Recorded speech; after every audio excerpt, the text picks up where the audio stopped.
educating first-time home buyers and providing them access to those resources. That's my absolute favorite thing. Welcome, everyone, to the Closing Table Podcast. Real accounts from real estate professionals from across the nation, brought to you by WindowStill. I'm your host, Kat Schooler, and I am sitting down today with real estate agent Brittany Walls of Our Home & Co. Real Estate, based in the Saginaw Bay City area, Michigan. Brittany, how you doing today? Oh, I'm doing fantastic. How are you today, Kat?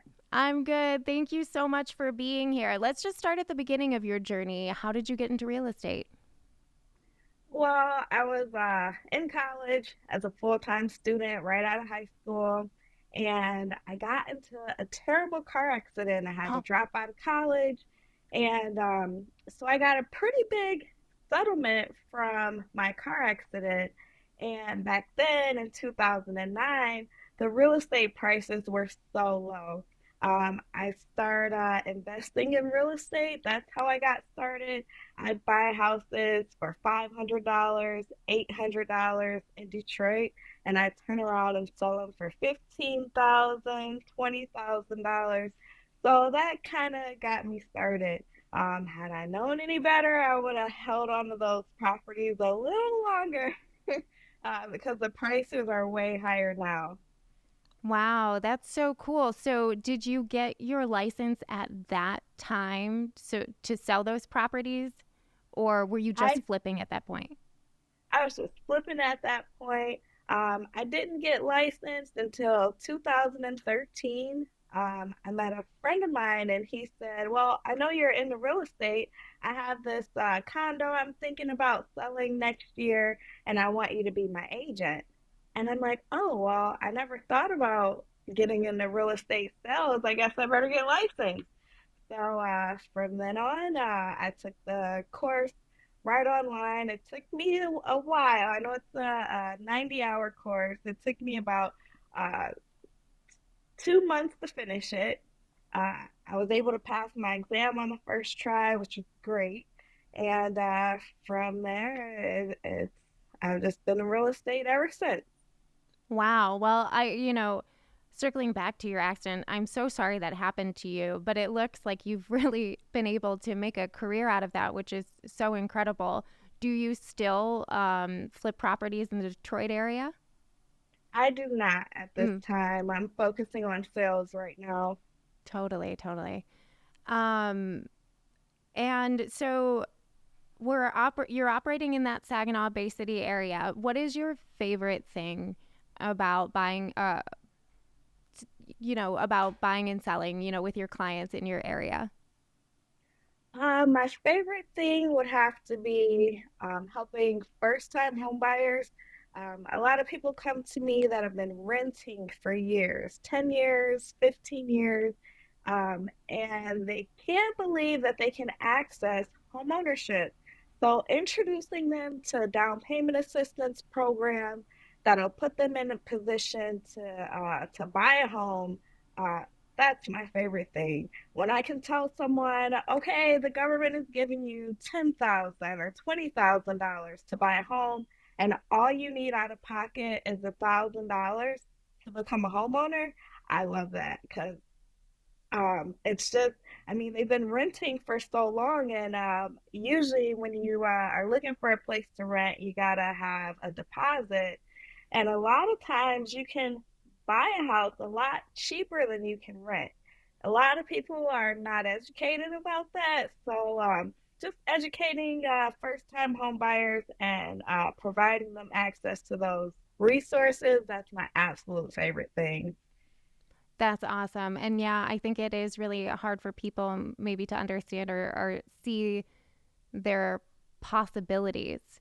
Mhm. So when you're meeting with clients for the first time, or maybe you're even just like meeting people, at events or whatever for the first time, and maybe they've only been renting and they're tentative. Like, what do you say to them to kind of open their eyes to the prospect of home ownership? Like, how do you, help spread that message for first time home buyers?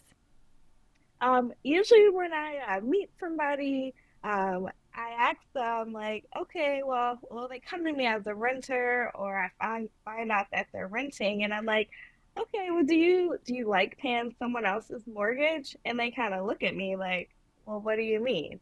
And I go on to explain to them a little bit how they're paying their landlord's mortgage and might even be paying above and beyond that, and that they can own their own property for the same amount of money or even less.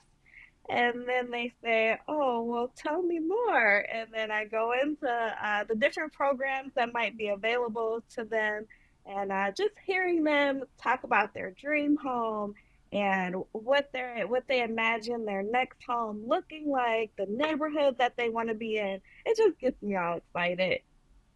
Yeah, I imagine, right? Because their enthusiasm, I'm sure, is contagious. Yeah, it is. Um, so along that lines, you've been doing this for a while. Do you have any kind of favorite client stories? Um, yes. Um, I like to work with VA buyers also. My dad was a veteran. I started working with veteran clients about 4 years ago, and I met this one gentleman, and he was in and out of the hospital for his veteran disability, but he wanted to buy a house. He was in a situation that he needed to get out of. He came to me and said, hey, Brittany, I think I'm ready to use my VA loan benefit. I'm ready to buy a house. I'm like, okay, great. This probably was my fifth veteran client. So I'm like, all right, this is gonna be easy. I didn't think anything of it. So going through the process, he would disappear. And I couldn't get in touch with him. Um, I drive by his house. He wouldn't be there. His roommates would be gone. I'd leave him notes. Um, I'd call him, message him on social media. He would disappear. I could not get in touch with him. So this happened during like the inspection negotiations, and then he came back around about 5 days later, just in time to get this inspection negotiated. And he told me his situation that sometimes he goes into the hospital, and that's why he kind of disappears and goes offline.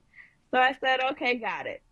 So we get through the inspection, we get through the appraisal. Now we're in underwriting. He needs to get homeowners insurance and just finalize some details. Well, he goes missing again. And I'm like, all right, well, I know exactly where he is. I go right to the Veterans Hospital. That's where he is. And we go and handle business. And we got him closed. I had to pick him up for the closing. I had to take him to the bank so he could get the money order for the closing, and just providing like going above and beyond, providing those extra steps for him. He was so excited at the end of it. His family was really proud of him. Everybody just commended me on working with him and really holding his hand to get him through the process. That was my favorite story because it was a difficult situation, but we kind of figured it out along the way and got through it.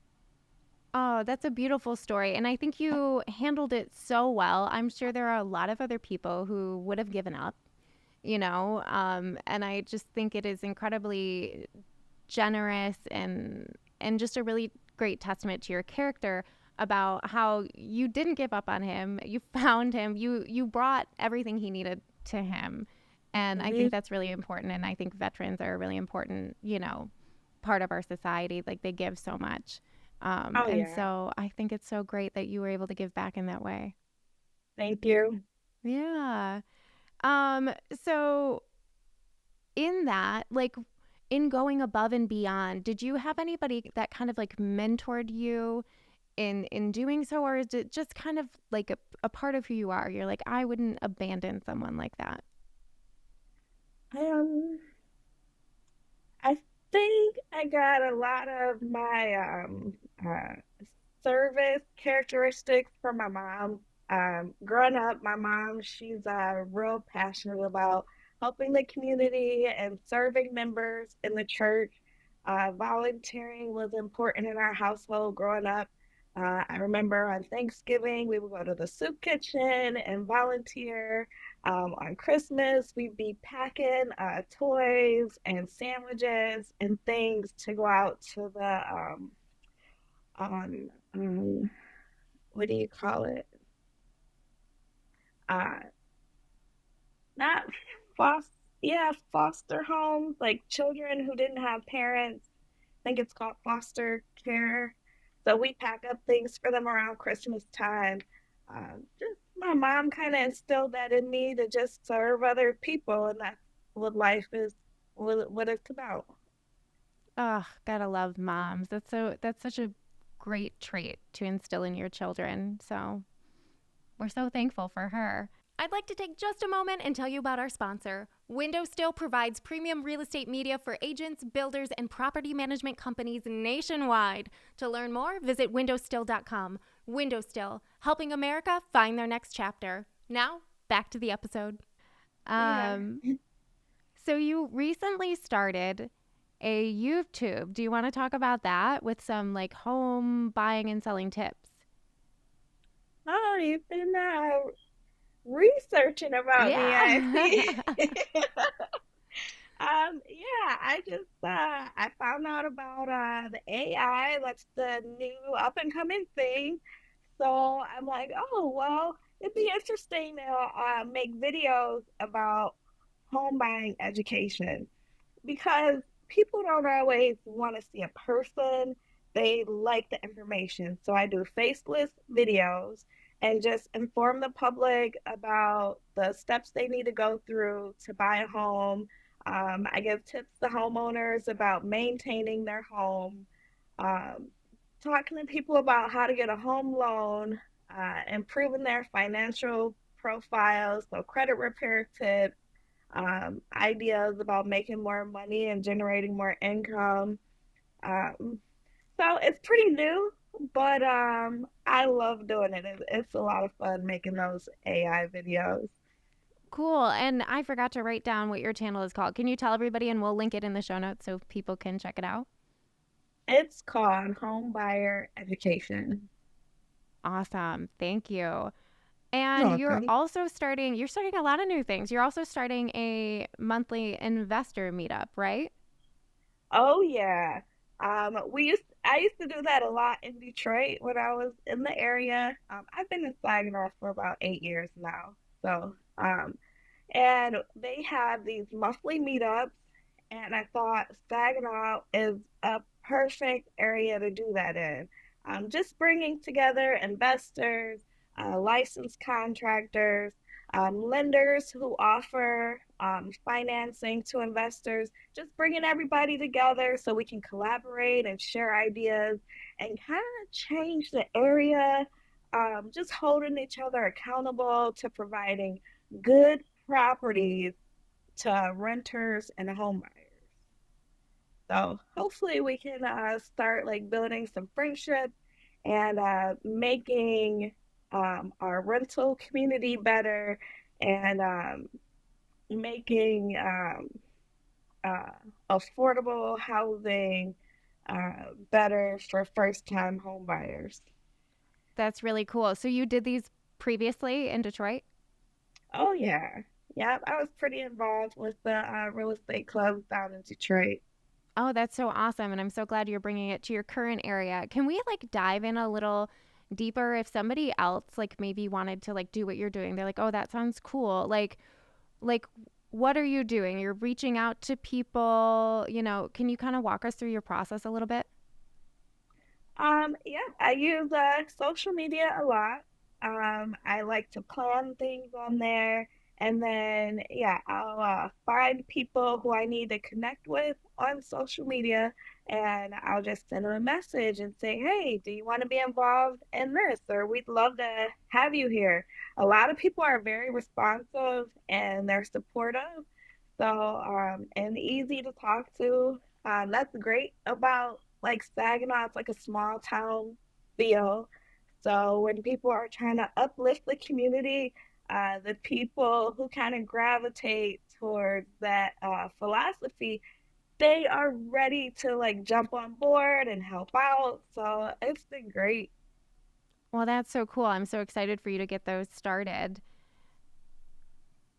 Um, Going back to your real estate journey as an agent, have there been any surprises along the way?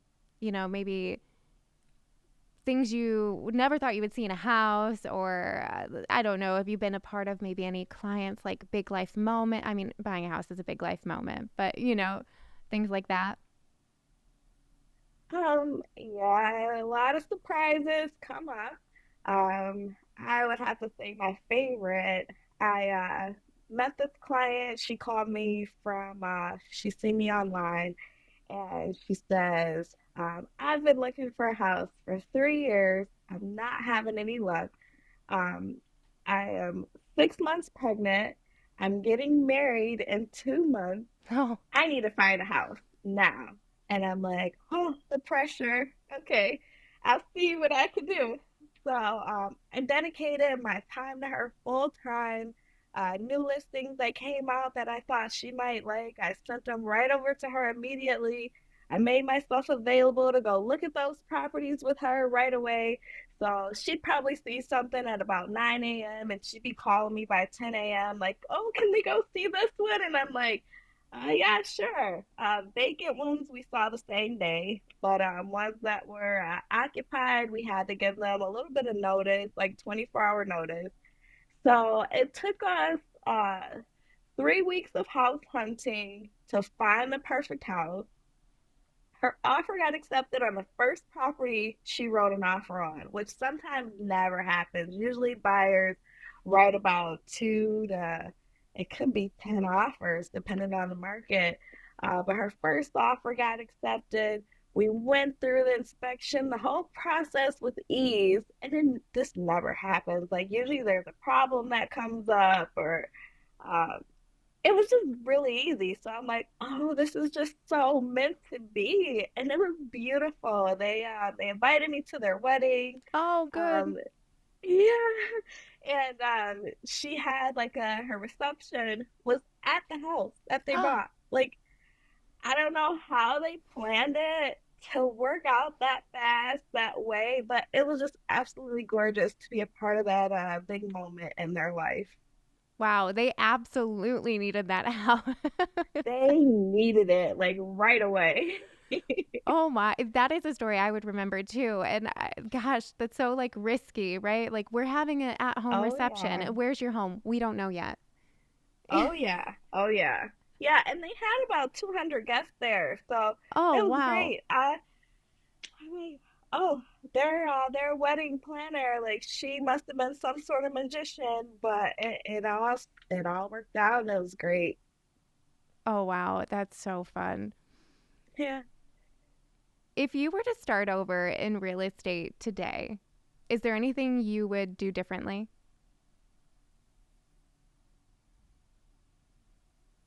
If I were to start over today, yes. I think I would have joined a team starting out, just to have like more of a solid foundation, to learn exactly what I was supposed to be doing, to have mentorship. Starting out as a solo agent with no experience or no family, well, as a first generation realtor, they call it. It was very difficult. Like you have to figure out what do you do every day. How do I go from having nothing to actually building a business? So by joining a team, I think you learn a lot of those foundational skills to get you going and to be able you learn those skills to like build your business and you have support and mentorship to get you through tough deals. So if I started over, I'd probably join a team to start out. Yeah. That makes sense. What are some of kind of those lessons you learned from being with a team or even just from, trial and error yourself of like how do you schedule your day, when you're just suddenly diving in full force to this career? I learned that time blocking is really important. I've got three little kids, so sometimes time blocking is not realistic. You can have your whole day planned out, and then you get a call like, "Oh, your kid's sick. You need to come pick them up right away." And it's like, "Oh, I got all this work to do." You got to be able to shift. And instead of time blocking, I like to call it a task blocking. Like I'll write down everything I need to do for the day. It might not happen at a certain time. It might not happen in a certain order. But as long as I get these key things done every single day, then my business is going to move forward. Days that I'm slacking or lazy, I got to pick up that extra stuff the next day because if you drop the ball in real estate, your next 30 days might be affected. So it's important to kind of stay up on your task. I think that's great advice, especially for parents, right? Because you do have a little less predictability, but as long as your tasks get done, you can come clean on your day. Oh, yeah. Do you have any goals for this year, Brittany? Things you're looking forward to? I think the most thing that I'm looking forward to is having a client appreciation event. I've never hosted one before. I'm not really sure how to plan one or if people are gonna come out. But I hope to host a client appreciation event around Halloween time. Just because it's fun seeing all the kids dressed up and they love candy and who doesn't love like a nice Halloween party. So that's gonna be my goal for the year is to throw a client appreciation Halloween bash. That's really cool. I love Halloween. I think that's a great Yeah, idea. thank you. How important, because it seems like you're very focused on these meetups, which I think is great. I think it is really important. But on from your perspective, like what would you say is the effect? Like what is the reach? Do you find it really does bolster up your business? Um, I'm not too concerned about the investor meetups um, um, boosting business. I'd like to make connections in the community so we can provide better housing here in Saginaw. Um, just driving around, looking at neighborhoods and seeing what's out there for people to rent. Um, Sometimes it can be disheartening. Like if landlords, if they don't have standards, if they don't have accountability, it's like, oh, well, we're just gonna rent this shack out to you and make you pay a premium price. So I think I'd like to have these meetups to connect with landlords to sort of like um, hold them accountable for the properties that they're putting out in the market, as well as people who fix and flip homes. Some investors, they'll come in and they will do the least amount possible, but charge a premium price for these homes. And as a first time home buyer, you don't know the difference. You don't know why you would prefer stone in your bathroom versus laminate. So just being able to like plant the seed in these investors' minds about doing better improvements, about um, fixing their houses to a quality that's gonna last instead of just doing it for a profit. I think that's why I want to do the meetups, just to be able to hold people accountable and for them to put better properties on the market. Yeah, and you're investing in your community at the same time, which is, it's where you live, so you want it to be good too.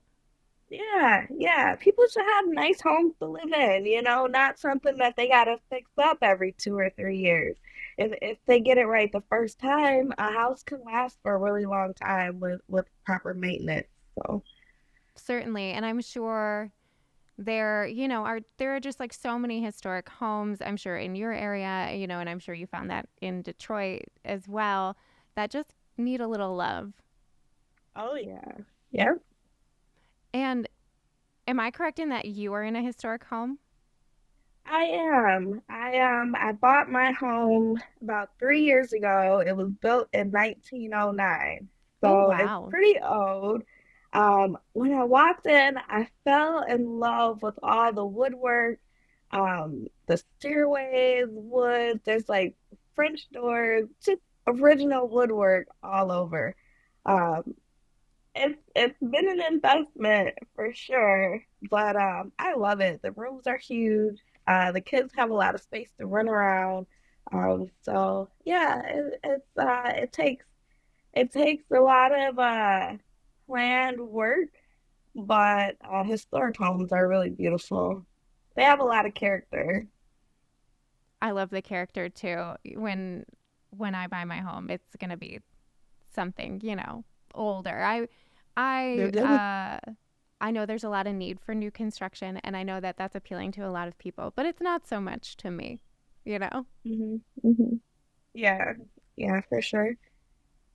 Brittany, do you have anything, this year, like personally, that you're looking forward to? I know we talked about your client appreciation, but, you know, I don't know, personally, just looking forward to summertime, any big events coming up. I am looking forward to going on a vacation.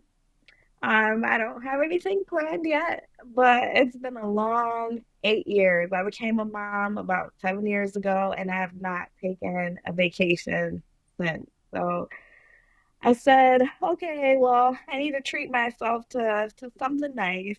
And I think I'm gonna go visit my cousins in Atlanta because I've never been there. And Oh, it'll just be something quick, um, a little quick, maybe a 2 night, 3 day trip just to get away and relax for a little bit. So I'm looking forward to that. that'll be great. You'll love it. I lived in Atlanta for 5 years. And so whenever you go, like, there's always like different festivals going on, like, probably even starting now. Like, once the weather gets nice, there's always something to do. Oh, you'll have a great time, and you so deserve that vacation. Oh yeah, I'm looking forward to that. Oh, very cool. Well, Brittany, thank you so much for joining me today. Do you want to direct people on how they can find you, how they can work with you? You can just give me a call or text me directly at 989-577-1720. That's the best way to reach me. Awesome. And we'll put that in the show notes as well. Well, thank you so much, Brittany. And thank you, everyone, for watching. This has been The Closing Table brought to you by WindowStill. I'm Kat Schooler. If you are enjoying this podcast, please make sure you are following us on Apple and Spotify, and that if you're part of our YouTube audience, that you're subscribed. You give us that like and comment. It means so much to us, and it helps us find so many more awesome listeners like you. Thank you, guys, and we will see you next time.